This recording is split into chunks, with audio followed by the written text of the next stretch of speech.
இன்னைக்கு காலையில நீதியரசர் இந்த வழக்கை எடுக்கிறாருன்னு தெரிஞ்ச உடனே நேற்று 5 பேர் ரிமாண்ட் செய்யப்படுறாங்க. இன்னைக்கு காலையில எப்படியும் மதியானம் ஒரு 2 மணிக்கு இந்த வீடியோ ஃபுட்டேஜ் வெளிவருது.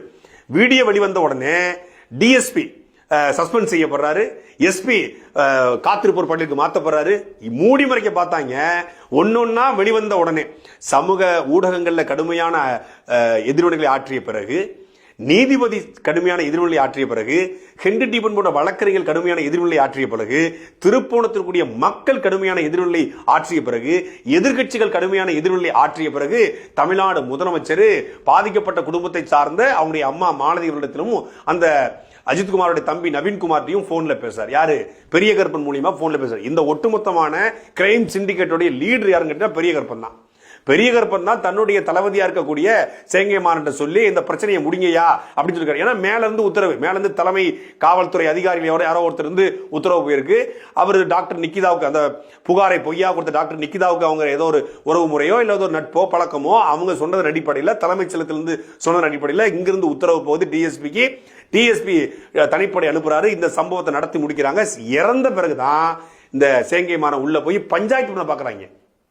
பஞ்சாயத்து எடுபடலன்னு மண்டபத்தில் வச்சு 3 திமுக காரங்க, டிஎஸ்பி, எஸ்பி எல்லாரும் சேர்ந்து 50 லட்சம் ரூபாய் பணம் தாரோம், முதற்கட்டமாக 10 லட்சம் தாரம் வேலை வாங்கி தர சொல்லி அந்த குடும்பத்துடைய மண்டையை கழுவி, இனி நீங்க இறந்த உயிர் வரவா போகுது, நம்ம திமுக காரனுக்கு பேச சொல்லி கொடுக்கணும், பிணந்தண்ணி கழுகுகளுக்கு சொல்ல பேச சொல்லி கொடுக்கணும், என்ன வேணாலும் பண்ணுவாங்க இல்லையா, அப்படி பேசி சரி பண்ணி அந்த குடும்பத்து மண்டையை கழுவிட்டாங்க.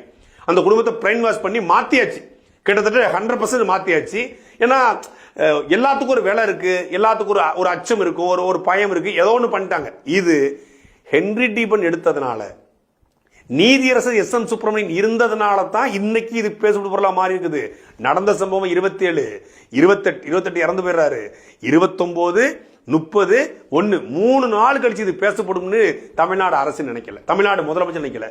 இன்னைக்கு ஆறுதல் சொல்லுகிற தமிழ்நாடு முதலமைச்சர் ஏதோ நடந்து போச்சு, நான் ஆக்ஷன் எடுக்க சொல்லியிருக்கிறேன், உங்களுக்கு எல்லாம் பண்ண சொல்லியிருக்கிறேன், 50 லட்ச ரூபா பணமும் அரசு வேலையும் கொடுத்துட்டா எவன வேணாலும் கொள்வீங்களாடா? இதே மாதிரி திமுக குடும்பத்தில் யாராவது ஒருத்தருக்கு நடந்தா 50 லட்ச ரூபா பணமும் அரசு வேலையும் கொடுத்துடலாமா? இதான் ஒரு அரசா? இல்ல திமுக காரன் முட்டு கொடுக்குறான். எங்க முதலமைச்சர் பாத்தீங்களா பேசிட்டாரு. முதலமைச்சர் எப்ப பேசினாரு? 28ஆம் தேதி சாயந்தரம் 7 மணிக்கு பேசினாரா? 29ஆம் தேதி காலையில சேங்கைமாறன் போயிட்டு காம்ப்ரமைஸ் பண்ண போனார்ல, அப்ப பேசினாரா முதலமைச்சர்? 29 பாடி அடக்கம் பண்றதுக்கு 50 லட்ச ரூபாய் பணம் தரோம், வேலை வாங்கி தரோம் அப்படின்னு பேசுறீங்களா, அப்ப பேசினாரா முதலமைச்சர்? சரி 30 ஒட்டுமொத்தமான தமிழ்நாடு முழுமைக்கு கொதி நிலையில் இருந்தாங்களா, அப்ப பேசினாங்களா? இன்னைக்கு நீதியரசர் நான் கடுமையான உத்தரவு பிறப்பிப்பேன், தமிழ்நாடு அரசு ஒரு கொலையை பண்ணிச்சுன்னு சொன்ன பிறகு, வீடியோ ஃபுட்டேஜ் வெளிவந்த பிறகு இப்பொழுது தமிழ்நாடு முதலமைச்சர் பேசுறாரு. நாடகத்தை அரங்கிட்டு இருக்காங்க.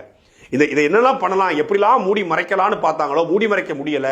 தன்னெழுச்சியாக மற்ற 4 பேர்கள், அந்த அஜித்குமார் சேர்த்து மற்ற 3 பேர் கைது செய்யப்படுறாங்க, விசாரிக்கப்படுறாங்க. அவங்கெல்லாம் உண்மைகளை வெளிக்கொண்டு வராங்க, வெளியே சொல்ல ஆரம்பிக்கிறாங்க. அதுல ஒரு பையன் சொல்றான், அஜித்குமாருடைய பிறப்புறுப்பில மிளகாப்பொடி போட்டிருக்காங்க, வலிப்பு வந்துச்சுன்னு எழுதிருக்காங்க எஃப்ஐஆர்ல. அப்ப இந்த எஃப்ஐஆர் போட்ட எஸ்ஐ என்ன பண்றது? எஃப்ஐஆர் போட்ட இன்ஸ்பெக்டர் என்ன பண்ணுது? ஏன் இன்ஸ்பெக்டர் எஸ்ஐ எல்லாம் கைது பண்ணல? ஒரு இன்ஸ்பெக்டருடைய பார்வையில எஸ்ஐ தானே எஃப்ஐஆர் போட்டிருக்கணும். அப்ப அந்த அது பொய்யான எஃப்ஐஆர் தானே, ஃபேக் எஃப்ஐஆர் தானே.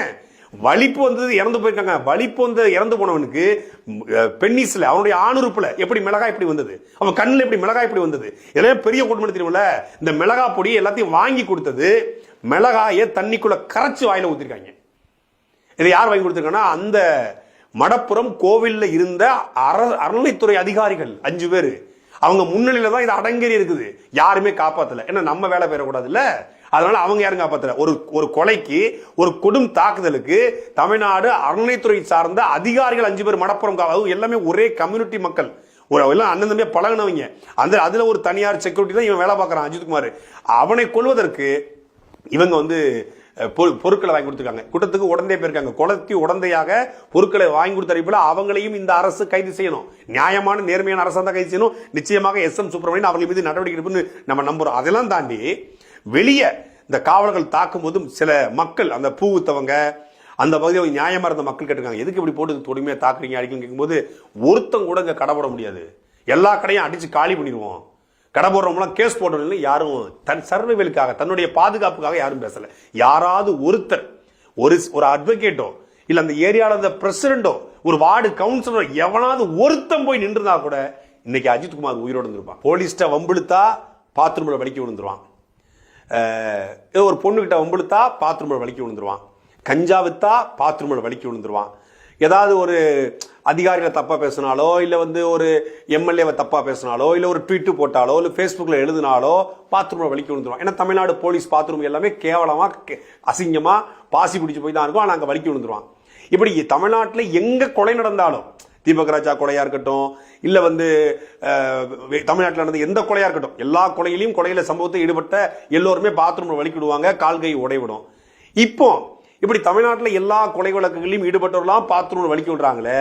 இப்போ இந்த அஜித்குமார் கொலை வழக்கு சம்பந்தப்பட்ட இந்த 5 அயோக்கியர்களும் இந்த சைக்கோக்களும் இந்த மனித மிருகங்களும் பாத்ரூம்ல வலிக்க விடுமா?